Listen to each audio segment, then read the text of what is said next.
বাংলায় শ্রমিকদের সমস্যার সমাধানের জন্য এবার উড়িষ্যার সম্বলপুরে স্থানীয় শ্রমিকদের সাথে সাক্ষাৎ করেন প্রাক্তন সাংসদ অধীর রঞ্জন চৌধুরী। রবিবার পুলিশ তাকে বাধা দিলেও পরে তিনি শ্রমিকদের সাথে পায়ে হেঁটে সেই জায়গায় পৌঁছান যেখানে জুয়েল রানাকে হত্যা করা হয়েছিল। তিনি জানান, শ্রমিকদের সমস্যার সমাধানের জন্য জেলা প্রশাসন, রাজ্য সরকার ও কেন্দ্র সরকারের কাছে বিষয়টি উত্থাপন করবেন। সমস্যার সমাধান না হলে সেখানেই কর্মসূচি ও আন্দোলনের পথে যাবেন বলে স্পষ্ট বার্তা দেন অধীর চৌধুরী।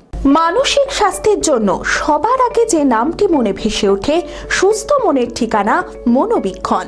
যোগাযোগ নাম্বার 7477799513। इधर सब থাকে ওখানকার লোকরা আগে থাকা यहाँ रहते हैं लोग। हाँ, यहाँ रहते थे, काम कर रहे थे, रह रहे थे। ओ ये घर में काम करते थे। अरे যেখানে মুর্শিদাবাদের পরিযায়ী শ্রমিক জুয়েল রানাকে হত্যা করা হয়েছিল সেখানে শ্রমিকদের সাথে পায়ে হেঁটে পৌঁছান অধীর রঞ্জন চৌধুরী। বাংলায় শ্রমিকদের সমস্যার সমাধানের জন্য উড়িষ্যার সম্বলপুরে পেন্সিল মোড় এলাকায় স্থানীয় শ্রমিকদের সাথে সাক্ষাৎ করেন প্রাক্তন সাংসদ অধীর চৌধুরী। রবিবার পুলিশ তাকে সেখানে যেতে বাধা দিলেও পরে তিনি শ্রমিকদের সাথে পায়ে হেঁটে সেই জায়গায় পৌঁছান। সেখানেই জুয়েল রানার সহকর্মী সেদিনের ঘটনায় বিস্তারিত বিবরণ তুলে ধরেন অধীর চৌধুরীর কাছে। তিনি শ্রমিকদের কাছ থেকে তাদের অসুবিধা ও আতঙ্কের কথা শুনে তাদের পাশে থাকার আশ্বাস দেন।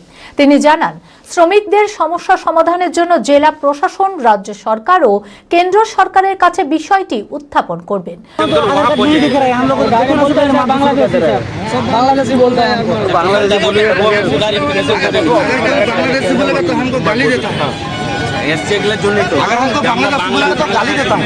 সমস্যার সমাধান না হলে সেখানেই কর্মসূচি ও আন্দোলনের পথে যাবেন বলে স্পষ্ট বার্তা দেন অধীর রঞ্জন চৌধুরী।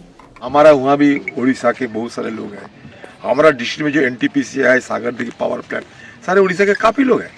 कोई इनको सोचने की जरूरत नहीं होती कि बाहर से आए हैं ये लोग। लेकिन क्यों ऐसा हो रहा है मुझे पता नहीं। ये प्रशासन को इसको चूस दुरुस्त करने का जिम्मेवारी प्रशासन की होते हैं। अगर प्रशासन को भरोसा दे तो ये लोग रहेंगे क्या? नहीं कोई दिक्कत नहीं सर, रहेंगे सब आराम से काम करेंगे। इंडिया है, कैसे रहेंगे?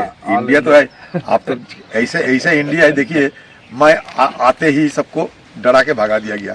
क्या इंडिया है बताओ आप? मेरे साथ आमने सामने किसी को बात ना हो पाए इसलिए डरा के उन लोगों को भगा दिया गया। मैं तो आए दिल्ली से मुलाकात करने के लिए। मैं तो कोई दंगा कोई आंदोलन करने के लिए नहीं आए हैं। फिर भी उन लोगों को भगा दिए गए, डर के मरे वो नहीं आ रहे हैं। ये खुद देख लो कैसे इंडिया में हम रहते हैं। তোমাদের মতো আজ হাজার হাজার ছাত্রছাত্রী স্বপ্ন দেখে একটি সরকারি চাকরি পাওয়ার, কিন্তু অল্প কিছু জনেরই পূরণ হয় সেই স্বপ্ন। পার্থক্যটা কোথায় জানো? সঠিক গাইডেন্স, সঠিক স্ট্র্যাটেজি এবং সঠিক সময়ের। যদি তুমিও পেতে চাও সেই রকমই গাইডেন্স, জানতে চাও স্ট্র্যাটেজিটা কি UPSC, WBCS, SSC, bank, rail, police পরীক্ষাগুলো ক্র্যাক করার, তাহলে চলে এসো বহরমপুর হোটেল ফেম বিগ ব্যাংকোয়েটে আগামী 10ই জানুয়ারি ঠিক সকাল 10টায়। সেখানে রাইস এডুকেশন আয়োজন করেছে এক বিশেষ ক্যারিয়ার সেমিনার, উত্তরণের পথে।